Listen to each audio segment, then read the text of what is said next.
Good evening, everyone, and welcome. Thank you. Welcome to the Community Board 10 General Meeting. It is September 18th. We are at a few minutes after 7, and we are ready to begin our meeting tonight. May I ask you to start our meetings as we always do. May I ask you to please stand. Our flag is here for our salute to the pledge. I pledge allegiance to the flag of the United States of America and to the republic for which it stands, one nation, under God, indivisible, with liberty and justice for all. Thank you. You may be seated. Our first item is an adoption of the agenda. An adoption of our agenda. Do we have? Thank you. And seconded. All in favor? Thank you. The next, we have an adoption of the minutes. Do we have a Yes? Yes. Diane and Dean again. All in favor? Thank you. We will now begin our public session. Now, you know there was a rainbow shining over Community Board 10 this evening.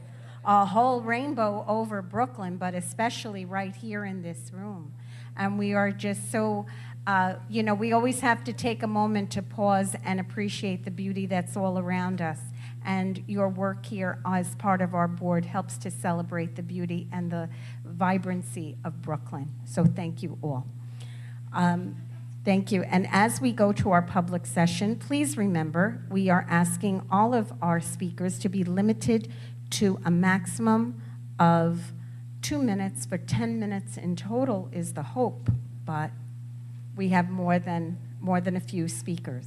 So first, may we welcome speaking State Senator Ai-wen Chu is here. Thank you.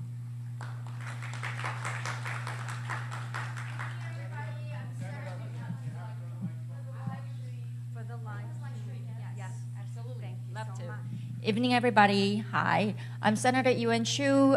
Great to be back and welcome everybody. Hopefully, you guys had a relaxing and beautiful summer. I used to serve on committee board, so I know like how dedicated you guys put up your work, your time, and how much you got paid for this job. So I really appreciate for all your time and your service here. So just a quick wrap up for this summer. My office did some park cleanup from Sunset Park, from Decker High, and all the way to Bensonhurst and Bath Beach. So some fall into Committee Board 10, and also there was a lot of things going on. 9/11, my office and Councilman Justin Brennan's office, Senator Andrew Granados, and also NIA, we host with the 6A precinct at the pier. There's a 9/11 memorial. So that day was like today, downpour. But when the event starts, the sun peaks out. So we were blessed. And also, welcome back to school. My office, we put up a welcome back to school event. We gave out about 400 backpacks and supplies, and that was not enough. So hopefully next year I can get more sponsorship, and we will give out more for our family. I know there are some community members also here giving out backpack. That's wonderful to help our children to set up for their school years. And the coming Halloween before Thanksgiving. The coming Halloween time, we will be giving out pumpkins and candies. So bring your kids. We'll be open from 3 to 6. We're giving out free pumpkins and candies and just trick or treat, all the fun. And did I forget anything?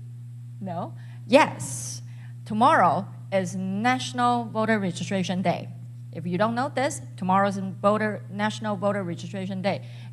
I believe you all registered. But if your son, your daughter, your granddaughter, your niece, your nephew, your high school student who is 17 turning 18 this year, it's the day to sign them up. They need to know this is a civil duty.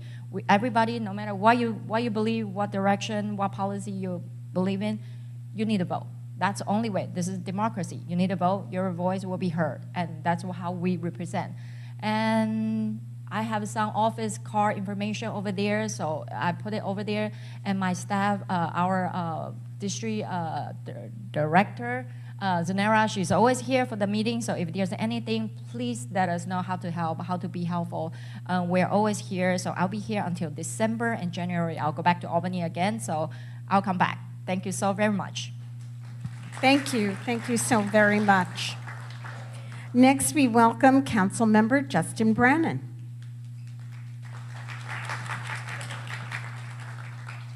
Thank you. It's good to be back, everybody. Welcome, CB10. I followed the rainbow here, just like Jane. I take full credit for that rainbow. Yeah, it was a crazy summer. We're back in action. It's good to be back at Norwegian Home because I can go visit my grandmother upstairs. I get in trouble if I don't. We just cut the ribbon on a brand new dog run in Shore Road Park, the Frank Dale Coven-Air dog run. Frank was a local guy, lived in the 90s in Bay Ridge, and had a really sad story. He was struck and killed by a reckless driver, and he was out walking his dog, Stormy. Stormy walked home without Frank, and that's how Frank's wife found out that something had happened to Frank. So we named the dog run after him, and we had his family there, and it was really, really touching. And it's a beautiful dog park, so it's a beautiful testament to him.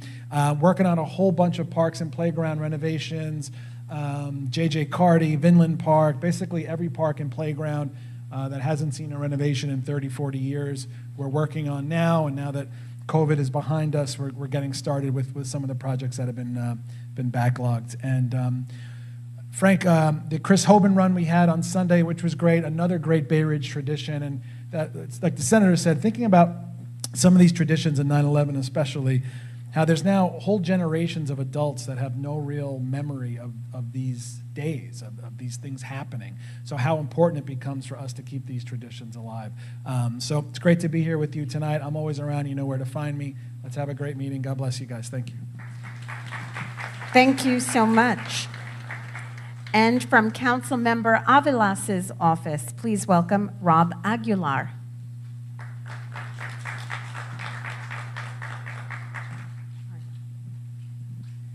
Good evening. Welcome back. My name is Rob Aguilar. I'm the district director with the office of Councilmember Alexa Aviles. So we had a very busy summer, and now that we're anticipating September and the end of the year, our district is going to grow and it's going to go deeper into CB10. So in anticipation of that, the council member went on a walkthrough, and we want to thank Josephine for bringing us along and showing us around. And the idea was to look at areas of concern, right? Things like sanitation, things like dirty sidewalks, sidewalks that are cracked, potholes, things like that. We want to, once January comes around, we want to hit the ground running and begin to do the work that we're here to do.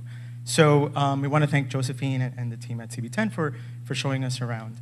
Now, just some quick announcements. Our office is hosting a job fair next Saturday. We're going to have about 25 different employers. This is going to take place at PS 94 on 6th Avenue between 50th and 51st. And I'm going to leave some flyers over at the table back there. But we're going to have a lot of city agencies, a lot of state agencies, and a lot of local businesses that have openings. So if you know of anyone that is looking for a job and they want to work for the city or the state or some local employers, please have them come out. It's going to take place from 10 a.m. to 2 p.m. And again, the flyers will be over at the table. We're also doing a free helmet giveaway for folks who, if you notice, there's a lot of people that ride e-bikes, that ride e-scooters. There's little kids that ride these scooters and bikes, and they are not wearing helmets. So that is a big concern for us because safety is very important, and we're going to be distributing not only helmets, but lights, those little safety lights that they can put on their backpacks.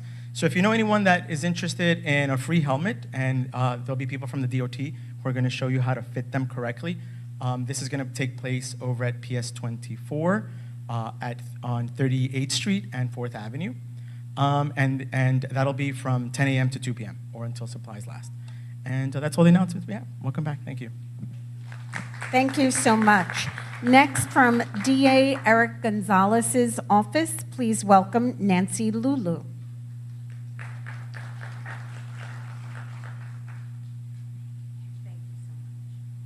Good evening, everyone. Hope everyone had a great summer.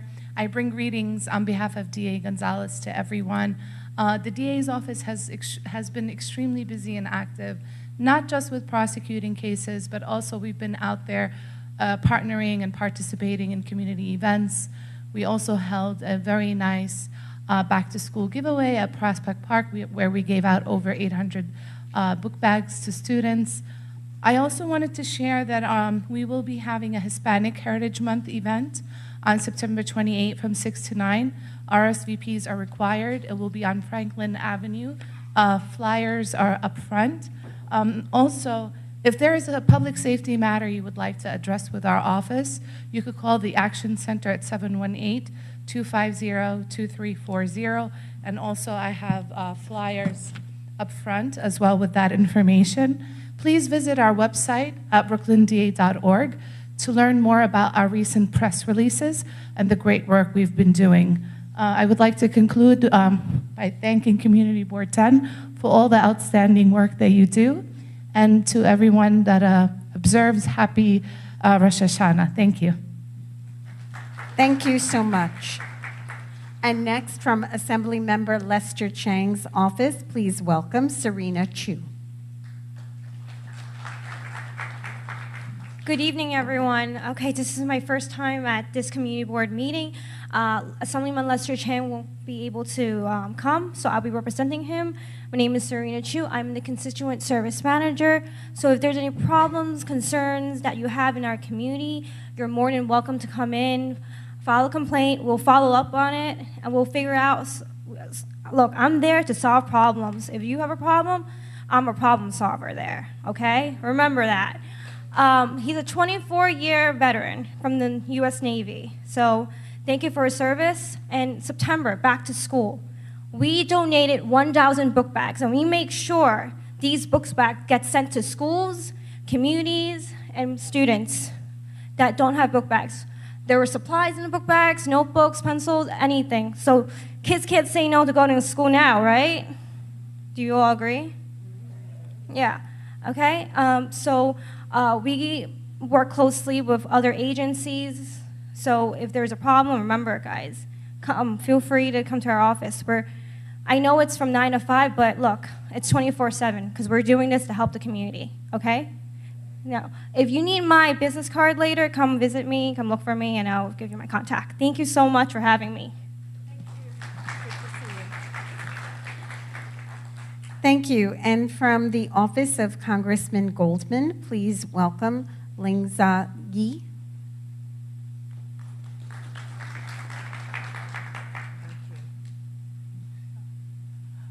Good evening, Community Board 10. I'm here, my name is Lingxia Yi. I'm here on behalf of Congressmember Dan Goldman.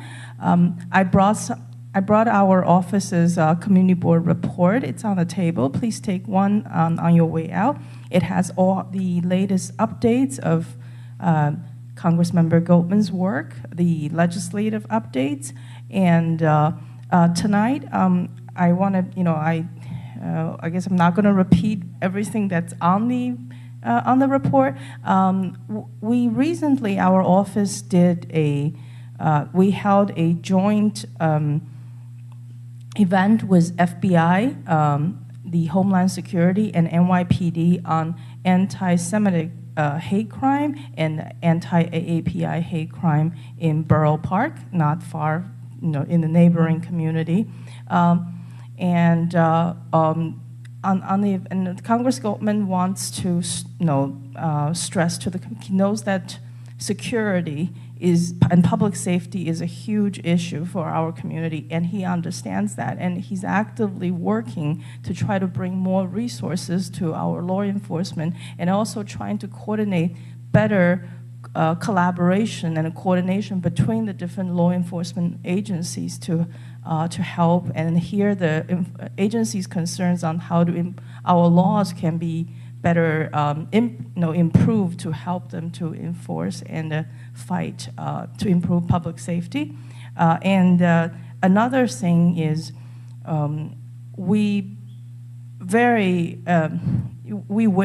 likely and will have a federal government shutdown if the spending on the parties, if the two parties cannot agree, reach an agreement on the budget spendings. I mean, as a New Yorker, he pledged to continue to fight for our community's resources, to fight against any attempts in Congress to cut our benefits, including to Medicare, Social Security, things that our communities depend on. And then also in light of the looming federal government shutdown, if any of our community members, anybody you know that needs services with federal government, any kind of, whether it's passport or Social Security, please reach out to our office. I'm here if you want, ask for my contact, and then also we are available. We're available like by phone, by email, and also by our website contact. Leave us submit a casework request, and we always respond within 24 hours. Thank you. Thank you so much. Next, from Borough President Reynoso's office, we have Jessica Callow here tonight.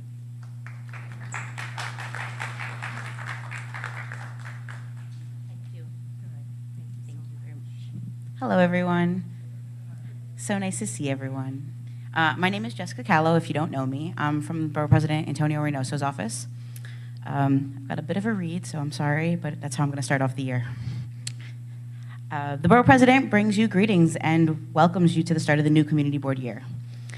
He hopes that everybody had an enjoyable summer and is ready for the fall season to begin. The Borough President, in partnership with Councilmember Ressler, Better Buildings New York, and NYSERDA, funded Brooklyn Energy Hub, are sponsoring a Brooklyn Sustainable Building Resource Fair on Thursday, September 21st from 4 to 7 p.m. at Borough Hall.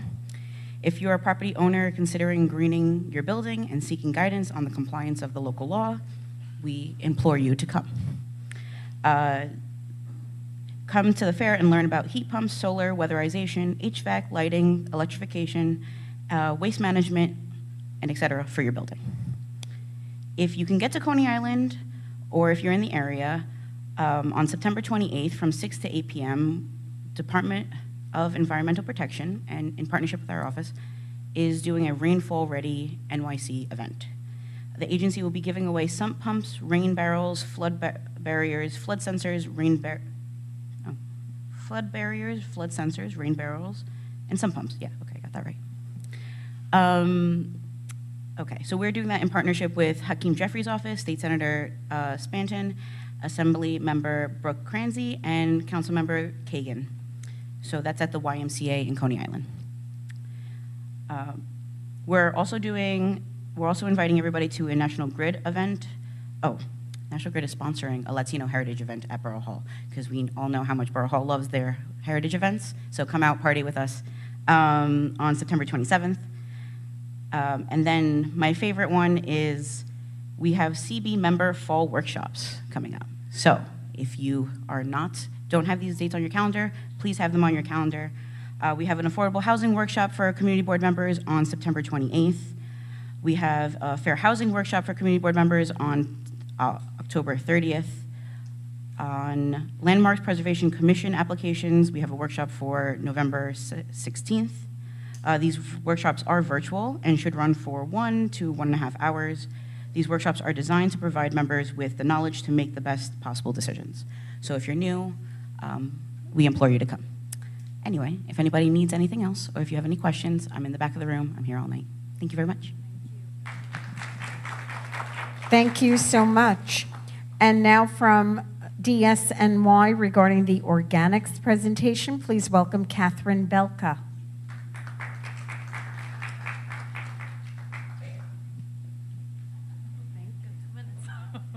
Hello, good evening, everyone. How's everyone today?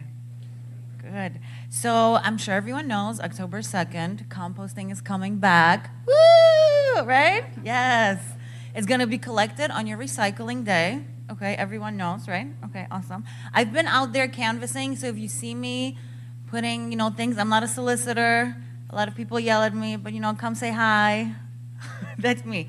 So yard and leaf waste, just to make it very clear, is mandatory starting the 2nd, okay? Composting, as of now, is not, as all of the 5 boroughs do not have it yet. However, we do encourage everyone to put your yard and leaf waste, as well as food scraps and food soiled paper together, okay, on your recycling day, okay? Again, the 2nd of October, that's very, very soon.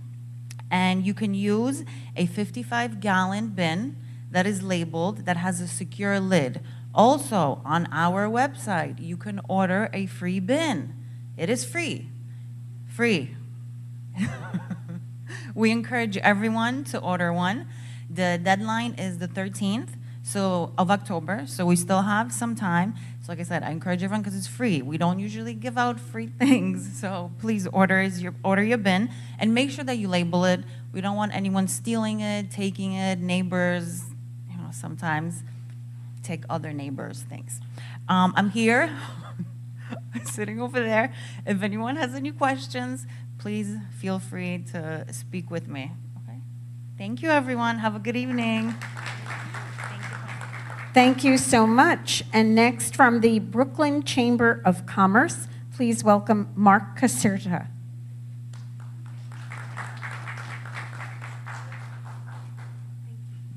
Thank you. When I got here, I thought this was the squeakiest floor in America. I think my shoes are actually the squeakiest in America. My name is Mark Caserta. I'm the Vice President of Small Business Support at the Brooklyn Chamber of Commerce. I'm just here to tell you about a free program that we have for small businesses. It's called the Small Business Resource Network. We've been working on this program since October 2020. It's all 5 chambers. That includes Staten Island, which is a borough, by the way.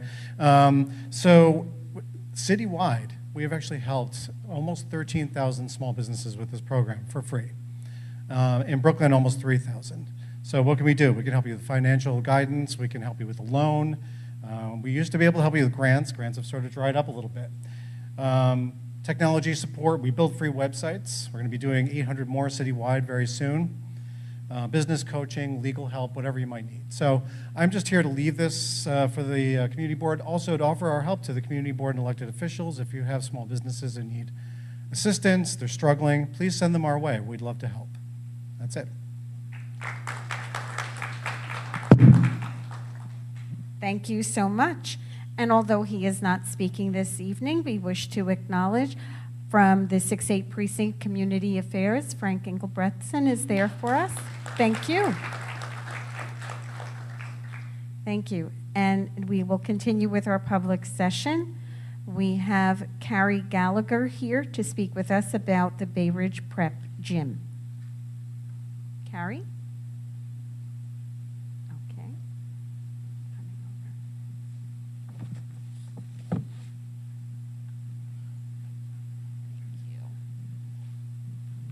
Hi, I'm Carrie Gallagher. I wasn't expecting that so quickly. I'm Carrie Gallagher. I've lived in Bay Ridge for 24 years, and my husband was born and raised there. Our son just started his senior year at Bay Ridge Prep and has been a student at the school since kindergarten. Bay Ridge Prep is a welcoming and happy place that attracts kind students and families that care for one another. The academic philosophy, teachers, and community have been a great match for our son, and it's the main reason we've stayed in the area the last few years. Our family also happens to live on the same block as the current high school at 4th Avenue and 74th Street. So I've had a front row seat for several years as the older students take their lunch hours. I've always been very impressed by how well they carry themselves and how respectful they are of the neighborhood. I could stand here for hours and tell you countless memories of my son's 12 years at Bay Ridge Prep, but what I'd like to leave you with tonight is that the school has needed more space for its athletics, arts, and other community programming for a very long time. For example, last year the upper school gym didn't have enough space for its jazz and arts show, so instead they had to lease auditorium space at Our Lady of Angels Church across the street. The upper school gym is also too small for the basketball team to host their home games. And at the end of the annual Tiger Trot fundraiser each spring, the entire student body doesn't have a space large enough to gather and celebrate together. By contrast, whenever I vote at the Fort Hamilton High School gym, I am struck by its massive size compared to our own. Though my own child will be in college by the time a new building is completed, I believe an adequately sized gym the students can call their own is vitally important for the Bay Ridge Prep Sports and Arts program, their team spirit, attracting new families to the school, and having a consistent space for our community to gather and celebrate our children. Thank you for allowing me to speak tonight. Thank you. Also here to speak about Bay Ridge Prep, please welcome Chris Peterson. Chris Peterson. Oh, thank you.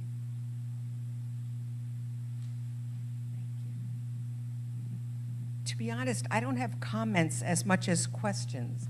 I live about a block from this school, and I'm very concerned about how it's going to impact us. So am I allowed to just put questions out there and hope they get answered? Okay. So my first question was, how many students are in the high school? How large is the staff, teachers, admins, support? Because I'm very concerned about parking, which is already at a premium and very difficult in our area. I don't know if you're going to provide any on-site parking. I know there's some right now, but that's behind the house that's going to be torn down to build the gym. So I don't know if that's all going to disappear. I'm wondering if on the side, on Bay Ridge Parkway and on Shore Road, we could lose as many, I think, as like 10 to 15 spots right there, never mind how many might be added by you coming into the area.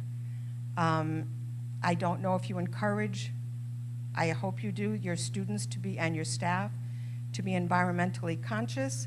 I'm wondering how many of them drive to school now. I guess not many because it's 4th Avenue and 74th Street.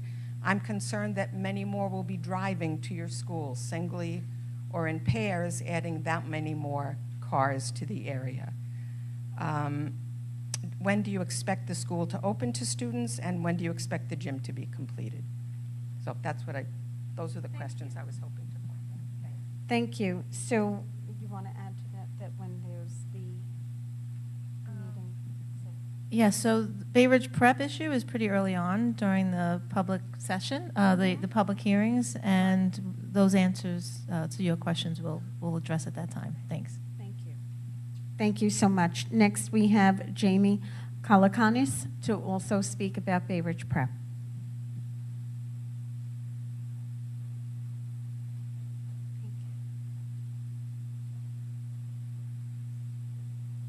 I'm not going to read this whole thing. I'll be very brief. But I'm 3rd generation Bay Ridge. I'm raising the 4th generation in Bay Ridge. Lucky enough to live next door to my parents on 76th Street. Hopefully my kids continue to live in Bay Ridge. All three of my kids have gone to Bay Ridge Prep from kindergarten. 2 of them are now in college, thriving because of the education they got in Bay Ridge Prep. Certainly nothing they've inherited from me academically. I can tell you that we need a gym at Bay Ridge Prep. That's sort of what this presentation is all about. I can tell you that Charlie Fasano and his staff are tremendous stewards of our children, of the real estate in Bay Ridge. They've started on top of an Optimo on 5th Avenue 25 years ago. They're renting a high school. They bought the lower and middle school. They're wonderful neighbors. They're a blessing to the community. And we'd love to get this gym built and have the kids have a place to play. Thanks so much. Thank you. And now we welcome Andrea Sadi to also speak about Bay Ridge Prep.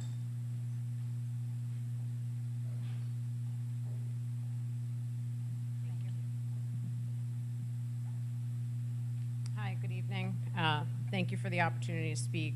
So, as was mentioned, my name is Andrea Sadi. I've been a Bay Ridge resident for nearly 20 years. My husband is 4th generation Bay Ridge, and he's lived here his entire life.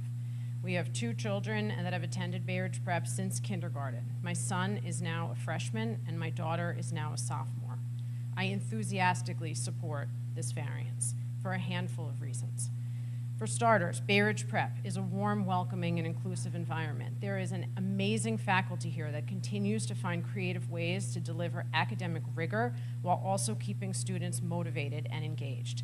The school is a value add to this community, and I strongly believe that we should be supporting the needs of high-performing educational institutions that are looking to make major investments in the community they serve.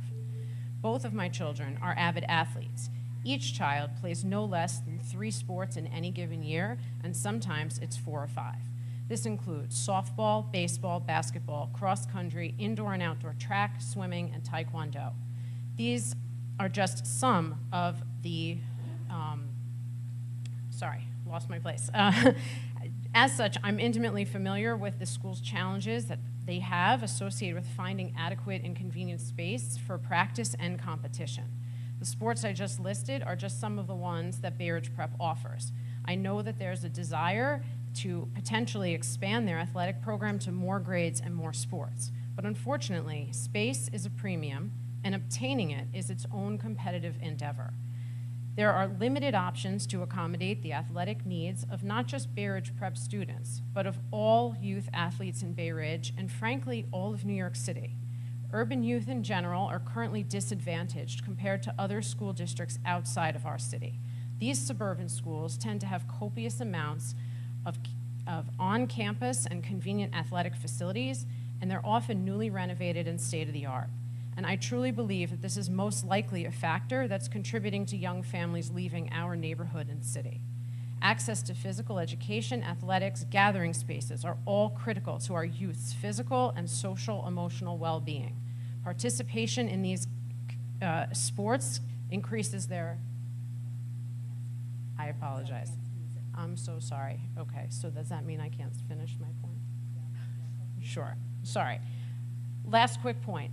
Unlike a variance for an individual residence, this variance will lead to a structure that will serve hundreds, if not thousands of families. It's an opportunity to have a positive impact on not just Bay Ridge Prep students, but the enrichment of our broader community.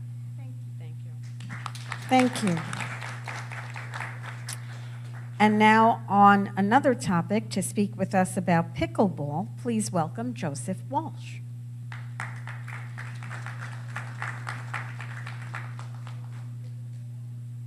Unless you were going to play pickleball at Bay Ridge Prep. Oh, maybe they'll start, but that's something other. But if you're interested, we'll definitely help you. Hi, my name's Joseph Walsh. I represent Friendly Pickleball, which is a group of about 1,000, and we have only 4 courts at 66th Street and 8th Avenue. The game is just growing and growing, and I understand every time you do something first, and you've done a lot, you've added courts at Marine Park, you've built those permanent courts at 66th and 8th, you've built those permanent courts at J.J. Carty, and you now drew lines for us. In addition to the permanent courts at J.J. Carty, we now have temporary nets which you could set up for tournaments and other things also. But every time we get a new facility, every time we get a new net, more people show up. I mean, 66th and 8th is right on the sidewalk. Every park is unique. Our park is right on the sidewalk. Lots of people see us. It's kind of the hip thing now for people to just show up and just start playing. And there were groups of 4 and 8. Now sometimes, you know, the young people, there's groups of like 15 to 16 show up. They're only using 1 court, but it's still, when you only have 4, that's 1 court. And there's times we have 50 people there. Only 16 can play at a time. What also is unique about our park as opposed to others, most of the tennis players play pickleball at our park. So I know at other parks there's conflict where the tennis players are complaining that they're encroaching because generally our courts become old tennis courts and they convert it to pickleball courts. But very often, if you go to our tennis courts, especially on a Saturday or a Sunday, 8, 10, 12 of the people playing tennis wanted to play pickleball, but it was just too crowded, so they also brought their tennis and they're playing tennis. So I don't think we're going to find much of a conflict. What we want to do is, we already have 4 permanent courts. We want lines to be painted on 2 of the tennis courts so that when the tennis courts aren't being occupied, we can use them for pickleball, so that when we have 50 people, you could put 2 pickleball courts on each tennis court, sometimes 4, depending on how they decide to do it. But that's going to take a lot, take a lot of easement for what we're doing now, because we're really getting crowded, and we just need it. More and more people are showing up every day. Thank you. Thank you. Thank you so much. Thank you. And that concludes our public session. We will now move on to our public hearings. Please welcome Dean Racina for Stephanie Simone Mahaney. And he will be speaking about the zoning and land use. Thank you.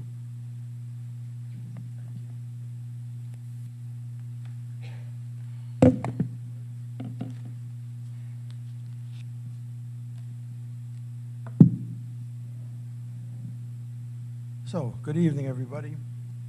The Zoning and Land Use Committee met virtually via Zoom on Wednesday, September 6th, 2023 at 7 p.m. The committee met in quorum to discuss 3 Board of Standards and Appeals applications. Application number 1. The first application, Board of Standards and Appeals calendar number 508-80-BZ, at 6220 14th Avenue, Hebrew Academy for Special Children, seeks an amendment to the original approval, a 73-19 special permit that was awarded to the school by the BSA in July 1980 that allowed school use at the site in an M1-1 district. Bonnie Rose from the law office of J. Goldstein presented for the applicant. The applicant is seeking to expand the existing school use into what would be a compliant enlargement. There would be a 15-foot side yard along the northern lot line of the enlargement, as well as an approximately 30-foot side yard towards the east. The height of the enlargement will match the existing building. It would add about 960 square feet of floor area at the first floor and another 960 feet at the second floor. At the first floor, the enlargement would include a gymnasium space to accommodate physical activity for the students. At the second floor, the enlargement would include an occupational therapy room and a physical therapy room in one space, as well as the pre-vocational room to house this school's pre-vocational program. At the roof, there would be an open play area for the students. At the first and second levels, as well as at the roof, there would be an elevator to make the building fully accessible to everyone. The enlargement would not change the occupancy of the building, nor add any staff or student. Neither would it change the day-to-day operations or the transportation, arrival, or dismissal procedures. Committee discussion concerns. The committee response to the presentation was limited to a few questions, seeking clarification and to a recommendation for a tree to be planted where an existing curb cut will be removed. Committee action. A motion was made to approve the proposed amendment to the original 73-19 special permit. All were in favor. The motion carried. Although the committee met in quorum, changing to the open meetings law require a second from the floor because the committee met remotely and not in person. So is there a second? Thank you. Any discussion? Any questions? Okay, this is a nice, easy one. All those in favor? Thank you. Any opposed? Recusals? One recusal. Thank you, everybody. Application number 2. The second application, Board of Standards and Appeals, calendar number 2023-4147-BZ at 8008 Harborview Terrace, seeks a special permit pursuant to ZR 73-621 to enlarge an existing one-family home contrary to floor area ratio, open space, and side yards and rear yard requirements of the underlying R2 zoning district within the Special Bay Ridge District. Elsie Folladair from the office of Eric Platnick, PC, presented for the applicant. The existing single-family home has 2 stories, an attic and a cellar with a floor area of 2,104.15 square feet and an FAR of 0.50. It has compliant front and southern side yards and non-compliant rear and northern yards. The building has existed since 1926, and there have been no actions to the home since that time. A 73-621 special permit only allows for a limited floor area ratio and open space waiver. This permit allows an open space ratio not less than 90% of the open space ratio required under the regulations and prevents the floor area ratio from exceeding the permitted FAR by more than 10%. The applicant's request is to increase the increased 0.50 FAR to 0.53 FAR, which is a 6% increase or an additional 108.39 square feet of space, and to reduce the open space ratio to 90% of the required open space ratio, or from 142 to 135. This would enable a renovation of the attic space. The second and third floors would be reconfigured, but the first floor would remain the same. The proposed height of the home would increase from 31 feet to 36 feet, but still be compliant. The side yards would remain the same. The frontage of the first floor will be redone so that the whole facade matches. Committee discussion and concerns.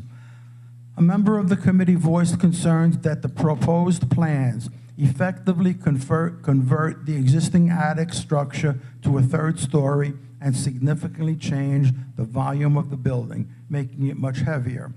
However, it was also noted that the proposed plan would bring the existing structure in line with the architecture of the neighboring houses. The structure would be closer in scale to the houses on either side of it. Another committee member expressed concern about waiving development standards in order to fit the build of a private project. The committee is concerned that the neighbors may not be attuned to the architectural language of the project and would not have a full understanding of the proposal without viewing the plans. Therefore, the committee requested that the Office of Eric Platnick, PC, include site plans with the public notice about the Board of Standards and Appeals hearing. CB 10, prior to the committee's September 6th meeting, had already provided notice to the public with an opportunity to view the plans. There were no objections from the public during this meeting.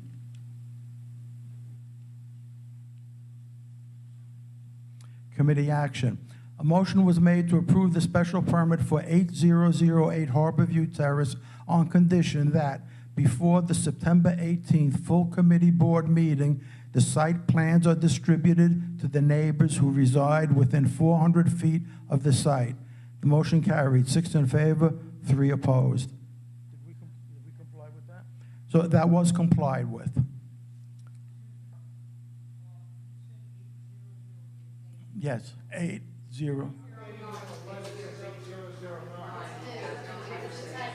Oh, it's actually not my glasses, it's a typo. Your house is safe. 8009, I apologize.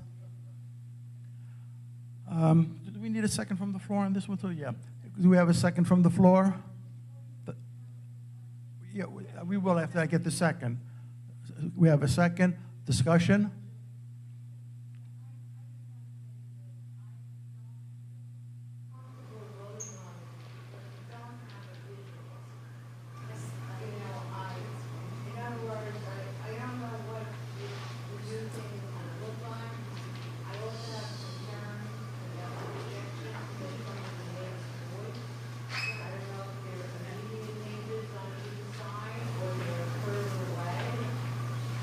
Okay, So we did distribute, you should have all received my email, the PowerPoint presentations with visuals. I do have for everyone, the plans that were requested. Anyone else want to see?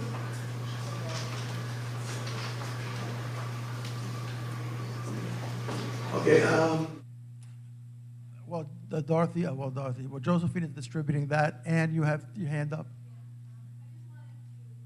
What you've already said to me, that essentially, even though it seems like a very small amount of square feet, 180 square feet, it does have the ability to change what is now a very slanted alley with a more community appearance to something that essentially looks like a third floor. Somebody in the back has their hand up. I see another hand. I don't, maybe we'll give a couple of minutes for people to look at the plans. I don't know how much detail you can grasp, but let's wait a minute or two.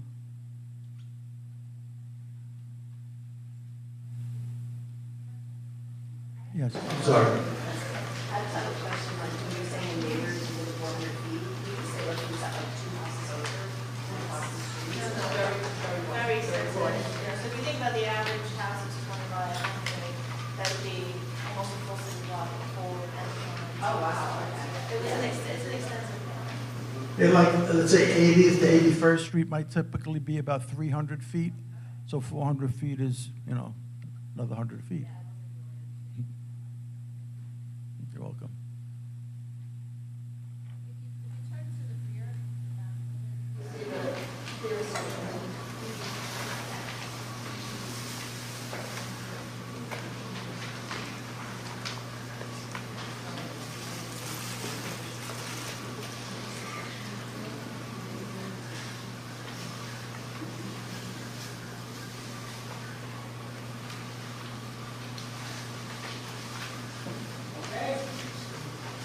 I'm not reprimanding anybody, but that's why it's important to look at the emails that come from the office, because all of this was sent out. Am I right?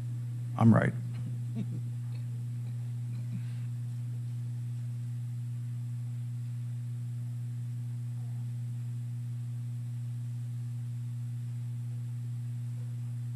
We'll give it another half a minute or so, and then we'll move the question.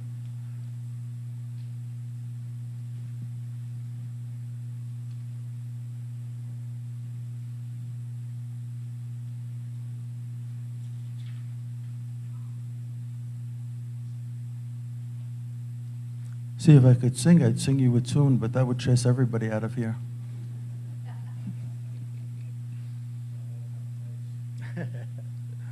Okay, folks, any other questions? Okay, we're going to move the questions. A question, all those in favor, please raise your hand. Thank you. All opposed? One, two, 4. Get 6.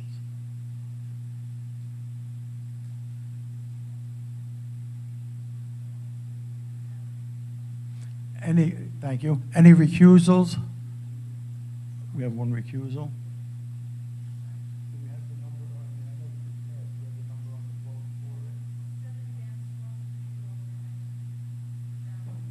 Okay, so 7 against, 1 recusal, and the balance voted in favor, so the motion carries. Thank you.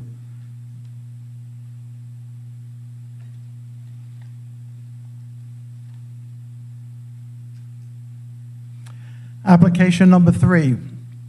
The third application, Board of Standards and Appeals Appeals calendar number 2023-48BZ at 7503-7509 Shore Road, Bay Ridge Prep, seeks to allow, in connection with the change of use of an existing 18,764 square foot 3-story rectory building to a use group 3 school, the construction of a 13,778 square foot 2-story enlargement requiring a zoning variance of front yard and height regulations. This is in an R4A residence district.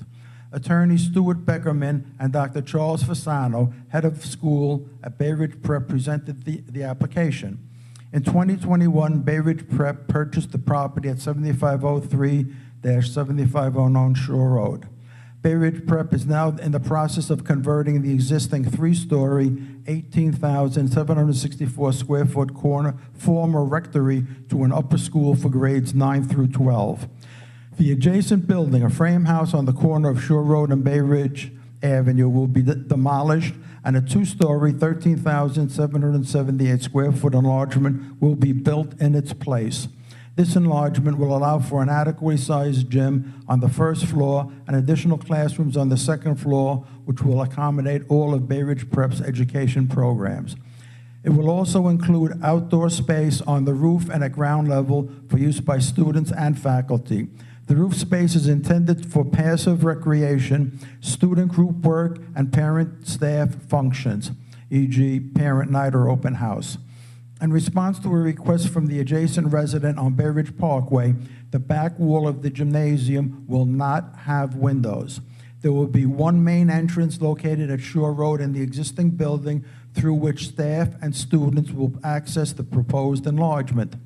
A variance is not needed for the change of use within the existing building. Schools are permitted as of right in this district, R4A district. However, two variants are needed for the proposed enlargement. Variance 1. The first variance is needed for the front yard. A 15-foot front yard is required on both Shore Road and Bay Ridge Parkway. The proposed plan would extend the enlargement to the front lot line on Shore Road. However, there is an 8-foot, 8-inch apron of lawn which is within the street bed and extends along Bay Ridge Parkway and also extends to the adjacent properties. Although the applicant is seeking a front yard variance, there will be still a front lawn and a setback on the Bay Ridge Parkway side. The front yard variance is needed to accommodate an adequately sized gymnasium and Bay Ridge Prep's physical education and athletics program, which is essential to the school's mission and pedagogy, if I said that right, and the school's competitiveness against other private schools in the Independent School Athletic League. The gymnasium will be 103 feet 4 inches long and 51 feet 11 inches wide, with a basketball court 84 feet long and 45 feet wide. Although the gymnasium still falls short of its size, it will be large enough to use in competitions with other private schools. Anything smaller than the proposed side would disqualify the gym from use in the Independent School League Athletic League. The variance would also permit additional classrooms on the second floor. Bay Ridge Prep currently rents classrooms, basement, and gym space at local churches and schools to accommodate academic classes, sports programs, and arts programs. This new campus will allow Bay Ridge Prep to accommodate its programmatic needs and consolidate all of its classes into one space. The variance is needed in order to accomplish this in a complying manner. Variance 2. A second variance, the height variance, is needed to accommodate a ramp for ADA accessibility for the roof of the proposed enlargement to the roof of the existing building. The existing building, with a height of 38 feet 2 inches, exceeds the permitted height of 32 feet. The proposed ramp on the roof of the 32-foot high enlargement will rise to but not exceed the non-complying height of the existing roof. Because an accessibility ramp is not a permitted obstruction under zoning, a variance is needed. The fire department requires some type of access to move from one roof to the other. Because Bay Ridge Prep intends for both buildings to have an occupiable roof, this type of ramp is suitable for access. No matter what type of access structure is built, a variance is needed. Committee discussion concerns. The presenters emphasize that the variance will not alter the essential character of the neighborhood or substantially impair the appropriate use or development of the adjacent property. The essential character of Bay Ridge and Shore Road is defined by a mix of residential and community family uses, including schools, and therefore will be unchanged by the proposed school. The existing front lawn of Bay Ridge Parkway extends more than 8.5 feet past the front lot lines of both the subject property and the adjacent residence, located 24.5 feet to the east, providing a buffer along the sidewalk and thus minimizing any impact. The committee is very concerned about the lack of green space on Shore Road in the front of the building. A request was made by a committee member to set back the front of the building by an additional 5 feet in order to green up the corner and not have a hard line of brick wall right up against the sidewalk. Bay Ridge Prep is not able to accommodate this request because of the very narrow parameters of the gymnasium. The proposed gym is already 5 feet narrower than regulation size. In order to maximize space, seating will be located at the shorter end of the gym and basketball court, Shore Road side, rather than on the long sides of the gym and basketball court. Storage space and staircases and design plans also prevent the setback. The committee continued to reinforce the need for more green space along Shore Road. Additionally, the use of the open space could cause issues for the neighbors, such as noise. Public discussion concerns. One member of the public expressed concern that the essential character of the neighborhood would, in fact, be changed by this development. Additionally, traffic, congestion, and parking issues will increase, especially when alternate side parking rules are in effect near another school. Stuart Beckerman said that there are plans to add 9 parking spaces to the proposed building site. 3 Bay Ridge Prep parents spoke very favorably and in support of Bay Ridge Prep's proposed plan. Committee action. A motion was made to approve the front yard variance and the height variance for the proposed plan with the condition that Bay Ridge Prep consider and explore options for adding more green space on the Shore Road side. The motion carried unanimously. A second for the motion to approve? Thank you. Any discussion? I realize my questions are more about the general school as well as the gym. Charles Sarah is here. He's the headmaster of Asian Building. Go through those questions. So to answer your questions, there's going to be about 200 students in the school. There'll be about 40 teachers. We did have when I say 40 teachers, it's sort of all the staff and everybody. And we did do a parking study where we sent a survey out to all our teachers and students and in terms of how many cars would come into the area. That's estimated to be about between 15 and 20. We already have 4 or 5 spaces that are existing. We're not going to touch that. They're going to continue to exist, and we're going to add another 9.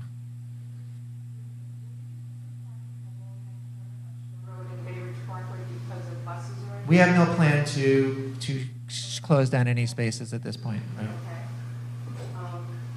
So do you encourage the students to take public transportation when they can? Absolutely, yeah. It's much different getting down there than it is to Fourth Avenue. I know. We're looking at possibly having a shuttle bus right at the train to bring kids down. Okay, well, we appreciate that. Thank you. Good, and stop by so I get to know you. What was it? When do you expect the school to open? September 2024. But the gym would be 1 to 2 years later. You're welcome. Yes. Will the structural design of the gym portion of the building be sufficient to support all the floors, and is that the intent? We're not going to go higher than we're proposing. Yeah. One question to clarify, don't you have spaces designated though if the school's in session or not? Your school? Some schools have that in terms of school buses. We don't really, our high school students don't really do school buses, so it's like we don't need to.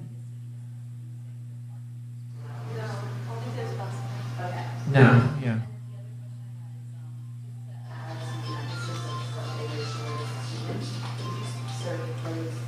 We have a program for learning disabilities, yes. You know that. Yes, that's true. Thank you. Yes, thank you. I couldn't find this on the website, but I couldn't find it. I'm just wondering what percentage of students in the high school are publicly funded through farm funding, or just approximately you have 200 students. How many of them are being paid for by the DOE? Nobody's really been paid for by the DOE, but parents for Learning Disabilities Program have the right to sue for tuition. So the percentage of that in the high school is probably about a third, maybe between 30 and 40%. $80,000 tuition? Yeah, somewhere between 70s and 80s. For the most extensive program, the other program is about 50. And then the regular tuition's in the 30s.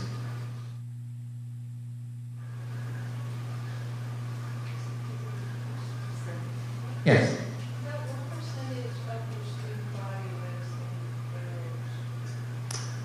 I would say at our lowest school level, it's almost all Bay Ridge. When we get to middle school, it becomes more people coming from different communities, and by high school, it becomes even broader. We're drawing from, a variety of different places, including some from Manhattan, different parts of Brooklyn. So it depends on which grade levels.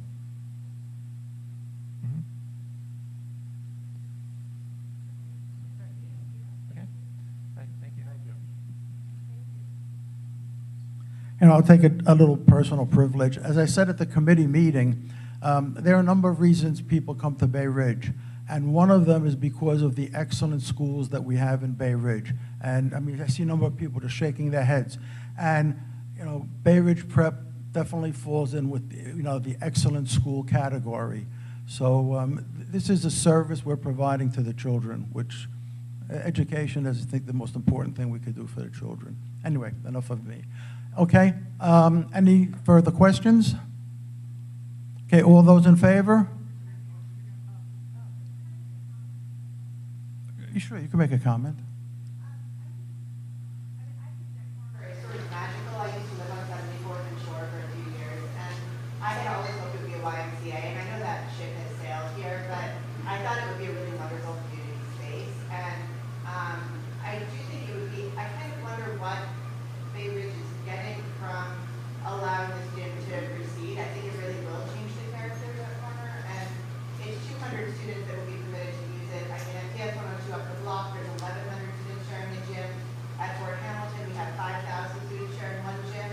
And I wondered if Bay Ridge Prep would be open potentially to allowing the public to use the gym, especially in light of the fact that 30% of their students are receiving public-funded tuition there. So that was my hope, was that there would be some acknowledgement of the fact that their gym space is at a premium for kids in the city, and maybe they would be willing to open it. Charles, can you address that question? It's not as simple as a group wants to use it, they can use it. They have to be an organization, they have to have insurance. That's our insurance requirement. But absolutely, we've had groups use our current school building. So. Sure. And one thing nice dealing with Charles and that group, they're forthright. What they say, they mean. They don't just say something for the moment. If they say it, they mean it. Okay, anything else? All those in favor? Any opposed? One opposed. Any recusals? One recusal. Motion carries. Thank you. I'll just read board members, board members in attendance: Josephine Beckman, Jane Marie Kapitanakis, Ibrahim Anis, Leondon Castillo, Doris Cruz, Ann Filitico, Barbara Jermak, Steve Harrison, Pierre Lehu, Dean Racina, and Stephanie Simone Mahaney. Thank you, everybody. Thank you very much, Dean. And now to continue with our public hearings, please welcome Chris Ellison, our Chair of Police and Public Safety. Thank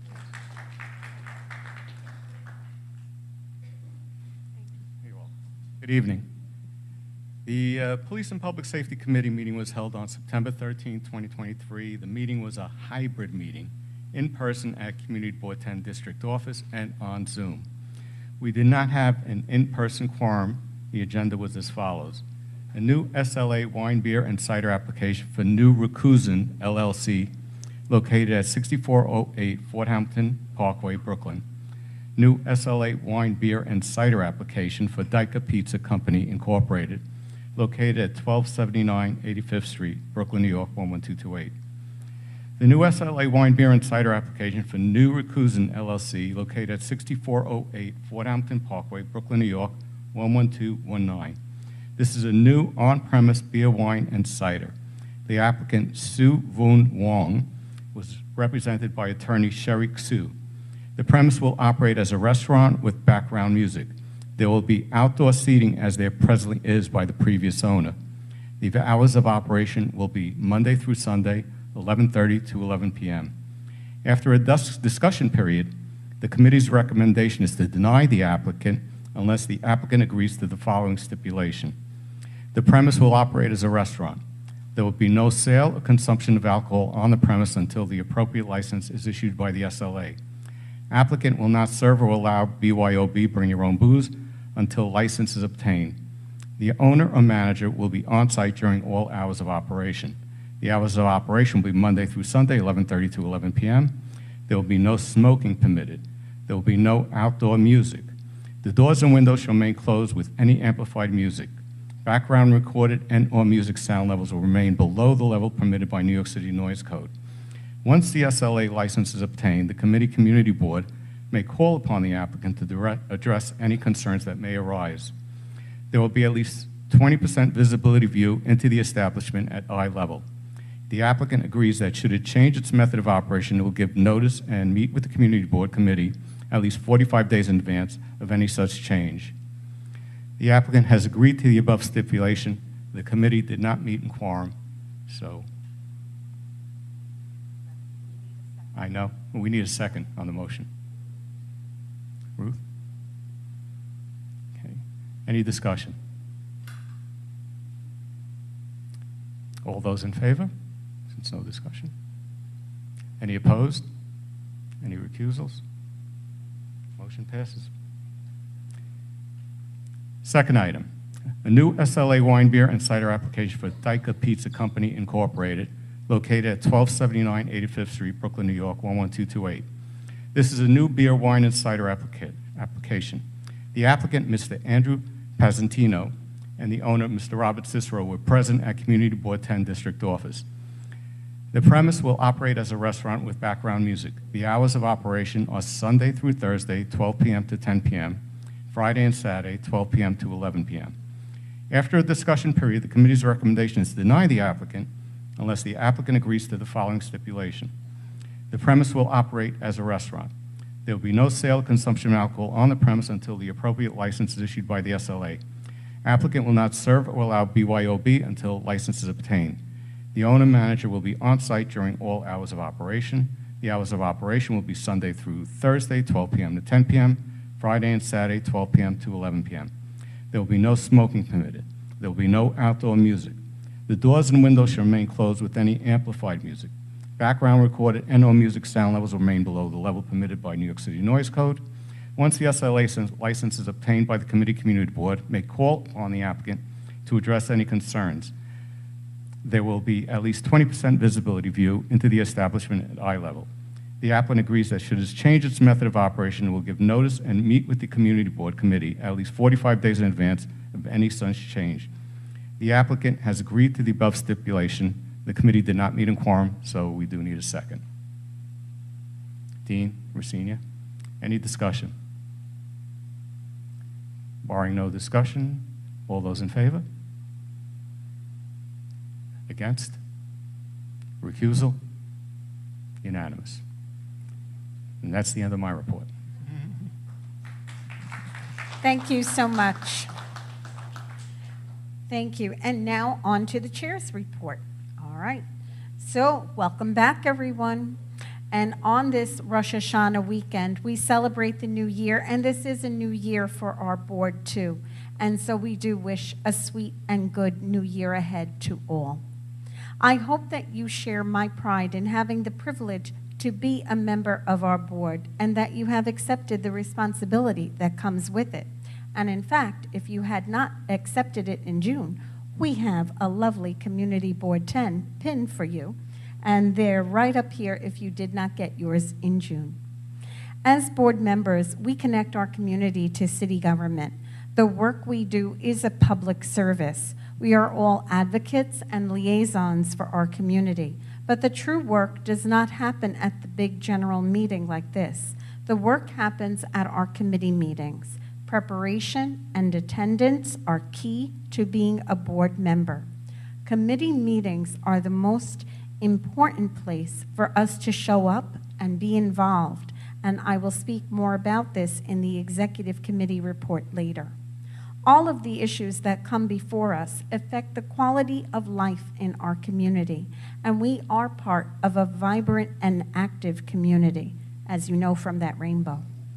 There are so many good things found within our community that make it a great place to live and work, and one of the most beloved traditions in our community is the annual Ragamuffin Parade on 3rd Avenue. And this year, I hope you will join me on September 30th and cheer on the parade grand marshal, our district manager, Josephine Beckman. Josephine, we are united in our purpose as a board to make our community the best it can be, and we thank you for your service and for representing us. I look forward to working with Josephine, with Dorothy, and with each of you to make this the best year in Community Board 10. Thank you. And now, the Ragamuffin Parade Grand Marshal. Please welcome Josephine. Thank you so much, Jane. I'm actually very excited about the honor. It's one of my favorite Bay Ridge events, and I was truly honored to be leading it this year. So good evening, board members. I hope you all enjoyed the summer hiatus.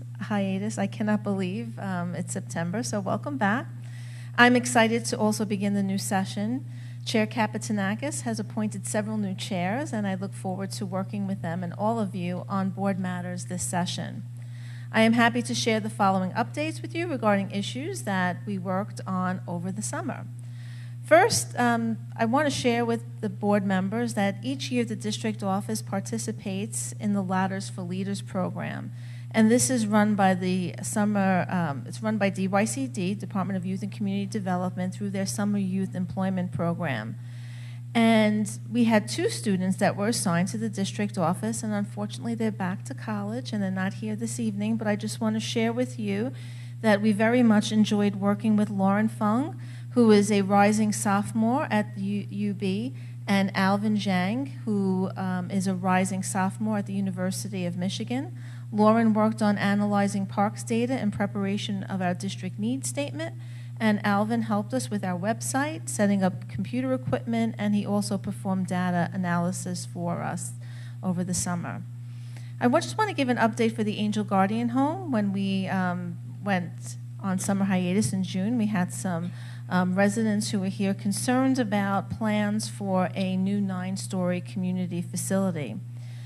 And we did a little looking into it over the summer, and Community Board 10 sent a letter to the Landmarks Preservation Commission in June and again in August seeking clarification.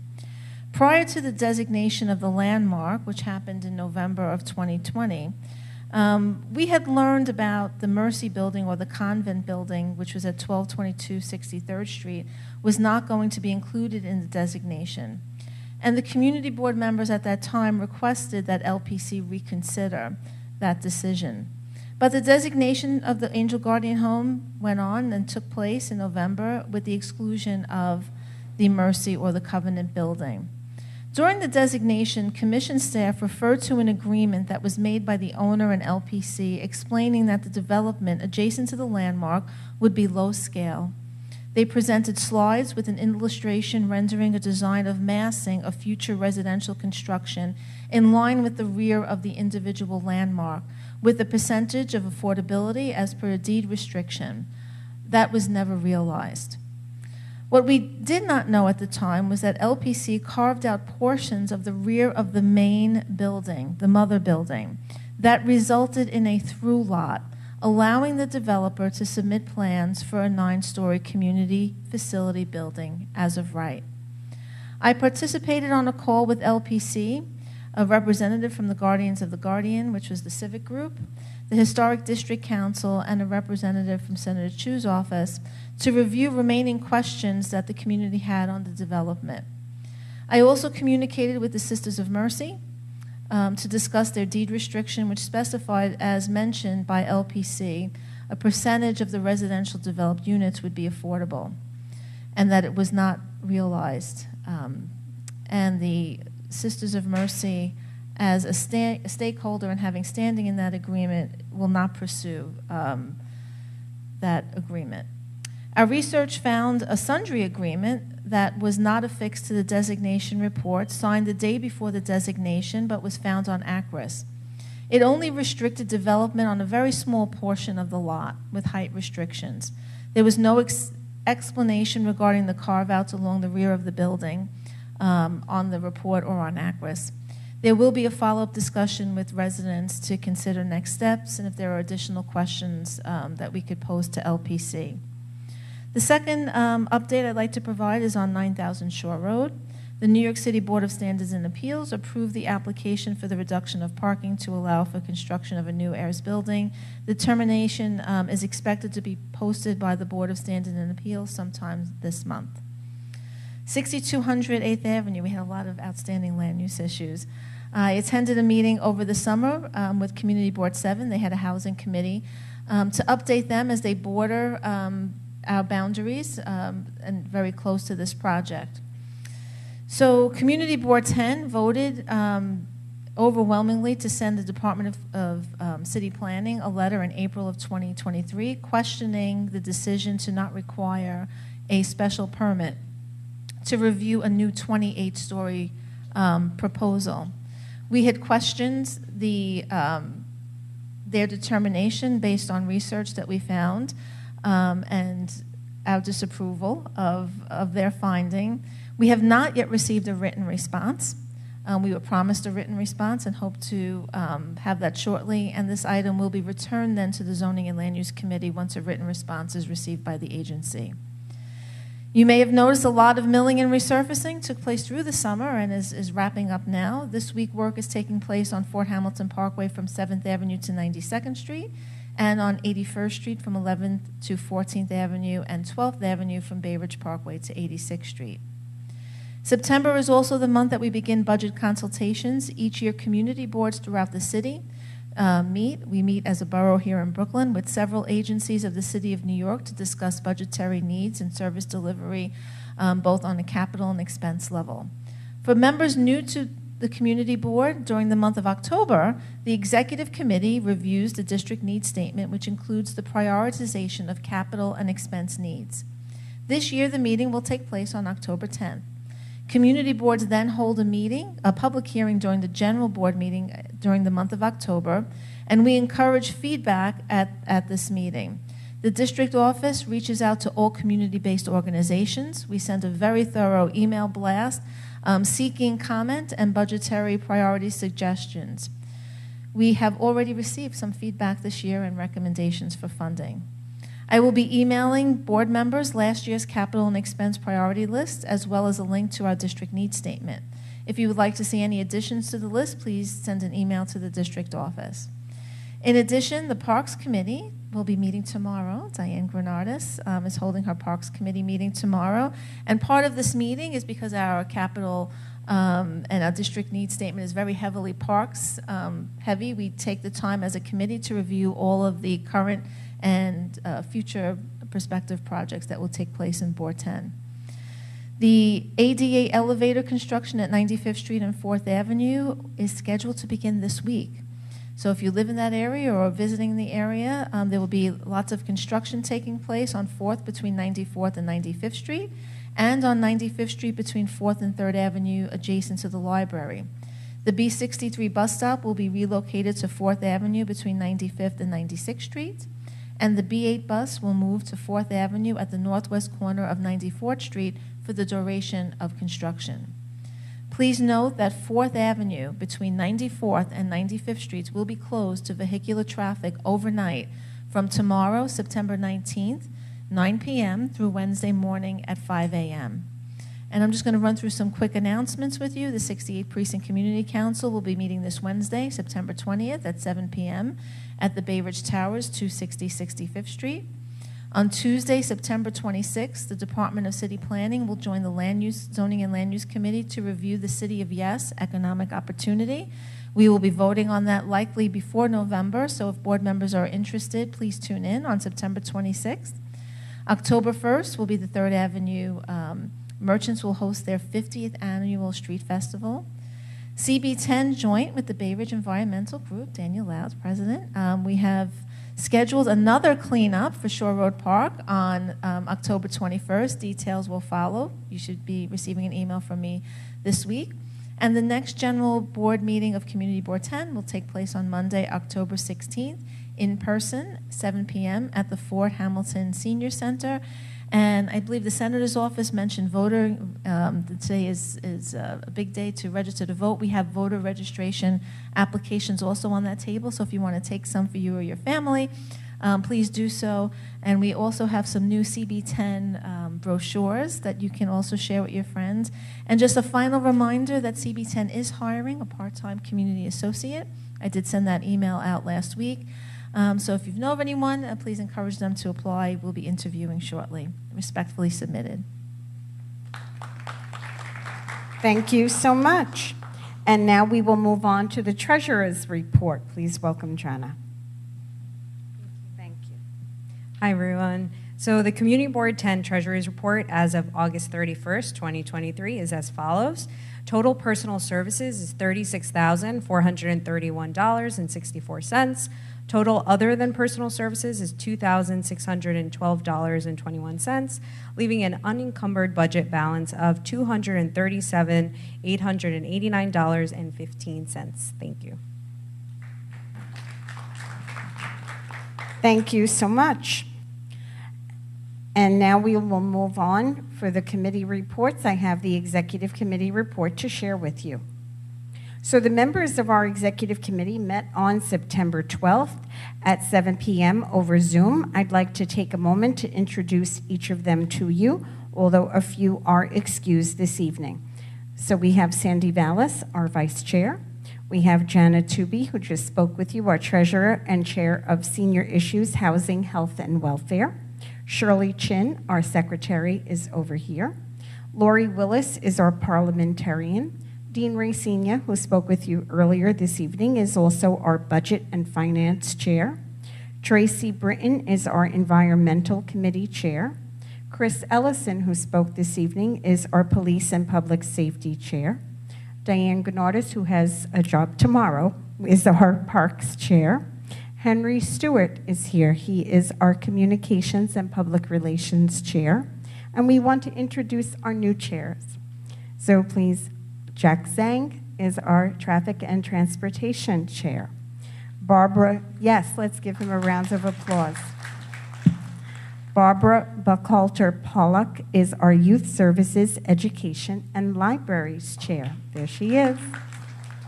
And Stephanie Simone Mahaney, who could not be here this evening, is our Zoning and Land Use Chair. Thank you.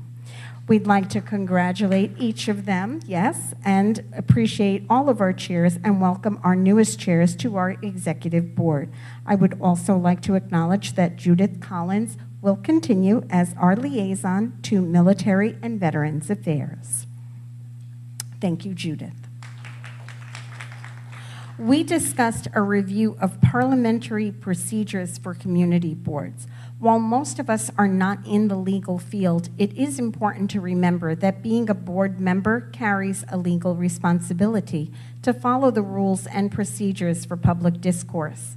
We asked Josephine to forward a brochure to everyone with the facts of how meetings must be conducted. We are all volunteers, and we appreciate when we can help one another and ensure we are following the guidance on public democracy. Please be sure to review the parliamentary procedures. We also discussed a proposed resolution for hybrid committee meetings. As you know, the New York state of emergency has lapsed, and this affects the open meetings law referred to as OML. Board members should have recently received an email from Brooklyn Borough Hall explaining that all meetings have reverted to in-person. The recently amended open meetings law made permanent the expanded use of video conferencing by public bodies to conduct open meetings under extraordinary circumstances. As we return to pre-pandemic expectations, let's be clear, the expectation is that we are meeting in person for all meetings, including committee meetings. When we meet as a committee or a full board, we must have a quorum to vote, and a quorum is more than half of our members being present. Your presence is crucial to fulfilling the work of our community board. A hybrid meeting allows that members may participate via video due to, quote, extenuating circumstances, including disability, illness, caregiving responsibilities, or any other significant or unexpected factor or event which precludes the member's physical attendance at such meeting. Board members should make every effort to comply with attending committee meetings in person to meet quorum. Of course, if you are not feeling well, you should not attend in person.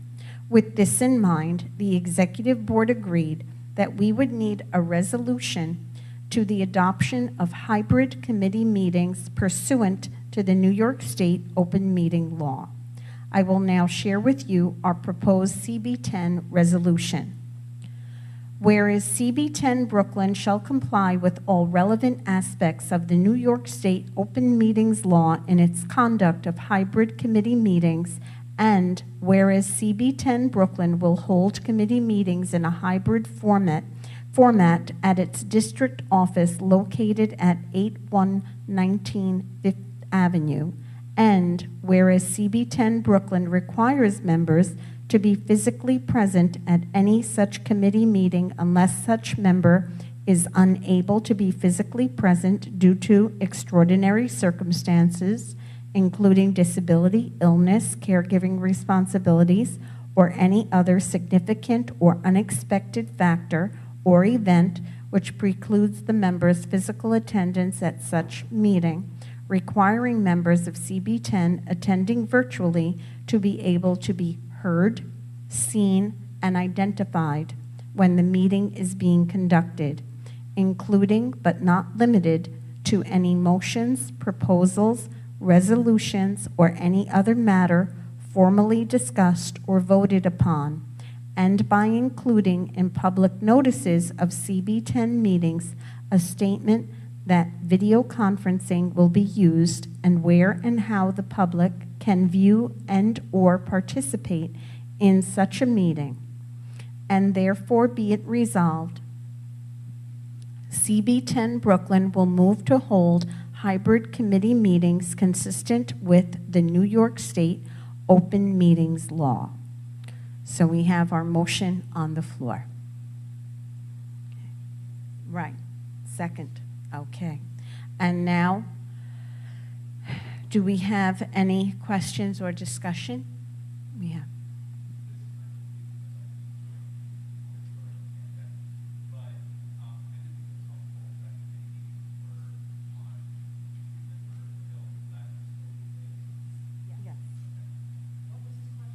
That they'll still be, the committee meetings will still be on YouTube, so that they are open to the public in that way.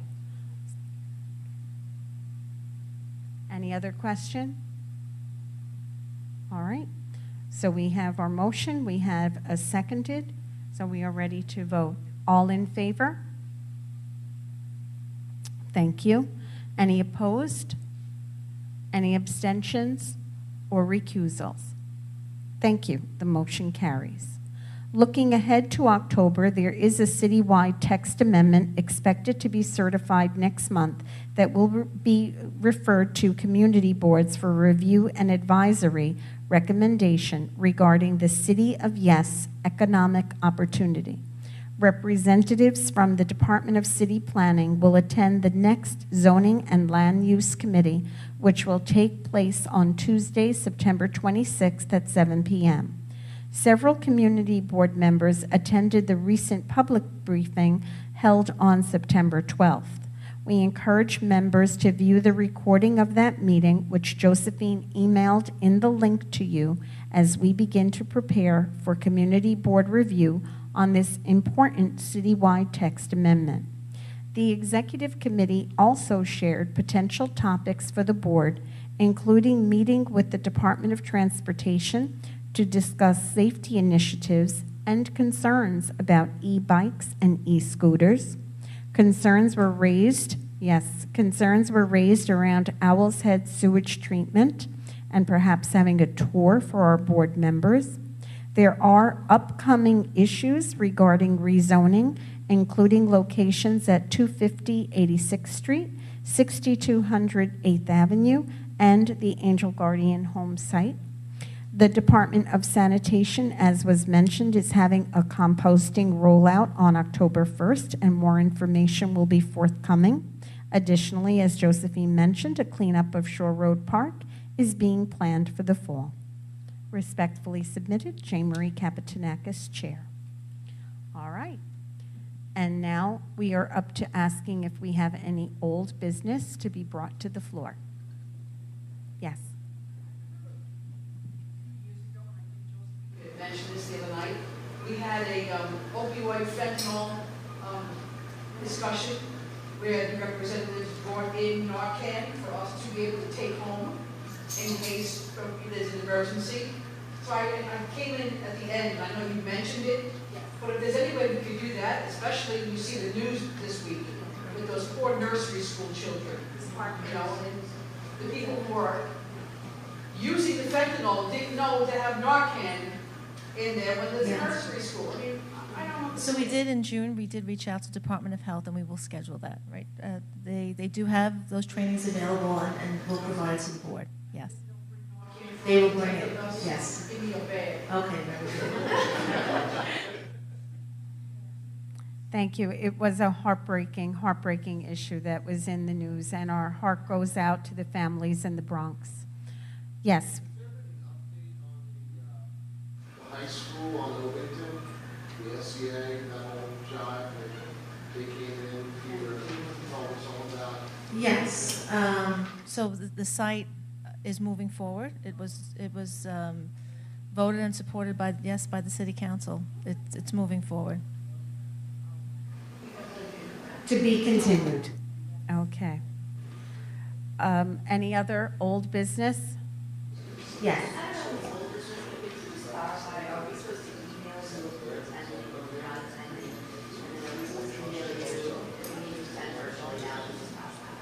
Yes, so we do, for the general board meetings, you know, you'll get an email from Dorothy. If you could let us know, just so we make sure that we have a quorum. So moving forward with committee meetings, yes, if you could let us know in advance if you will be attending in person, or if there's an extraordinary circumstance, as mentioned by Jane Marie, then you should let us know. Okay, thank you. Thank you. Is there any way of getting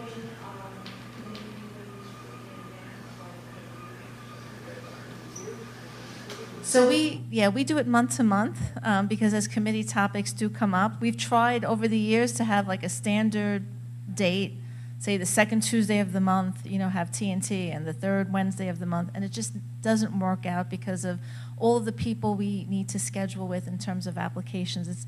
Scheduling is the most difficult part of our job because of time constraints that are depending on the application that are presented. But informational reports that the board wants to review, we have a little bit more flexibility, but we try to give at least 10 days notice for committee meetings.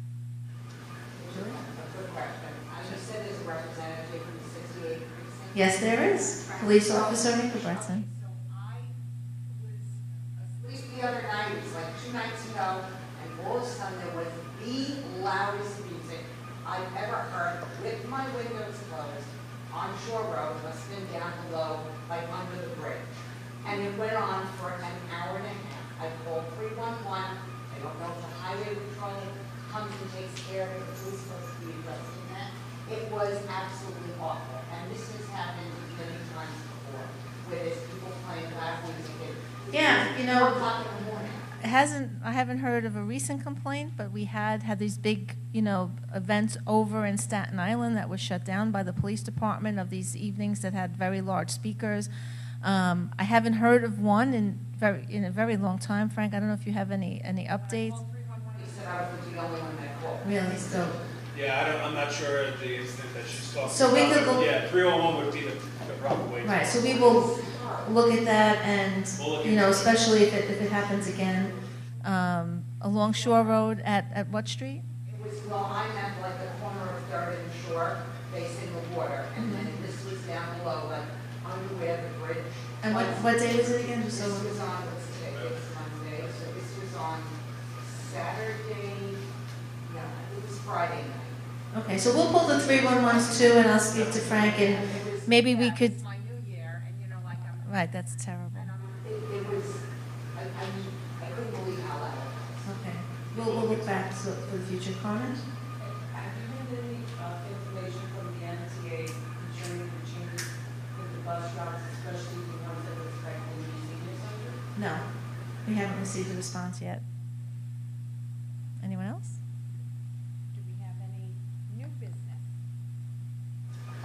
I had spoken with the 68th precinct about the 69th Street Pier and people drag racing and doing donuts in that area. And I've been in touch with Councilman Brennan's office, and ideally we would have a police car station there at all times because kids drive down Bay Ridge Avenue and they think that it's a video game, that they're driving like right to the ocean or something like that. But I understand there's staffing issues. They can't have a police car there stationed at all times. But it's really become quite dangerous over the past few years. A Saturday afternoon, you walk over there and there are kids doing all kinds of crazy things with their cars, and you're pushing a stroller and the car will come right at you, 70 miles an hour. So what I'm wondering is if we can't have enforcement there, maybe we can do something to lessen the appeal of cars coming that way and making it a video game. Like, I don't know if there's some infrastructure that could be put into place. Yeah, and I was part of a few emails about that intersection in particular. I know that the precinct did do a number of operations there. I think that even led to, I mean, if I recall correctly, arrests at that intersection. Believe it or not, Elizabeth, a number of years ago, those stanchions that are across the pier were not there. And they were there because a car actually did drive onto the pier. So those changes were made. The street leading up to the pier, has been talked about. That is the entry and exit way also to the Owl's Head Sewage Treatment Facility. And I know that there was a recent request to the Department of Transportation to take a look to see if any of those enhancements could be made there, and certainly continued attention by the precinct, I believe, we can request again for you. Okay. Yeah, I was going to say there are a number of locations district-wide that are experiencing donuts on perhaps every single avenue, from Shore Road to Dyker Heights, 13th Avenue, 12th Avenue, 4th Avenue, 3rd Avenue, 5th Avenue. I don't think there's one avenue that we haven't had. I was driving on Fort Hamilton Parkway by 92nd Street, and a car did a donut right in front of me. So it happens. We can't have enforcement everywhere, but it's important to report those locations. And if you can, it happens very quickly. Getting license plate numbers and giving them to the precinct has been very impactful as well. At the pier in particular, I've done that a few times, but people will actually write to you, and it becomes quite dangerous. So, if you feel comfortable doing it, go for it. Well, in the car, I mean, if you jot it down, I know it's hard to do. I mean, I wouldn't recommend approaching a vehicle or going over with, right, yeah. I was in a car, yes. Not driving. Right, and I know that the precinct has had complaints in the past of reckless driving, and they've actually contacted by looking up and speaking to, about the safety. I don't know if they could do that about car alarms. Perhaps they can. A speed camera? Yeah, we could request. The Argus cameras, which are NYPD cameras, have a different set of criteria. Those are decided by the police department. But certainly, if there's not one there within a certain amount of blocks, we could request both the Argus and the speed camera. That might be something for traffic. That transportation. Okay. Great. So I do have new business, sad news actually, but I just, I had received an email earlier and I didn't have an opportunity to share it. But one of our former board members, Ida D'Amelio, passed away. And so we've, our condolences extended to her family. I will email you, I will forward the email with the visitation, which is tomorrow for those board members who knew Ida, and services on Wednesday. Thank you. Ida D'Amelio. Ida was and she was a former teacher. She was a board member here at Community Board 10 for a number of years, and she was also on the board of the Neighborhood Improvement Association, the NIA. Thank you, and we remember Ida fondly and her years of service to our community. Thank you. Was there anything else for new business? then I need a motion to adjourn. Would there be a person? Oh my goodness, is there two? Everybody in agreement? Have a wonderful evening. We will see you at the Ragamuffin Parade cheering on our Grand Marshal. Thank you.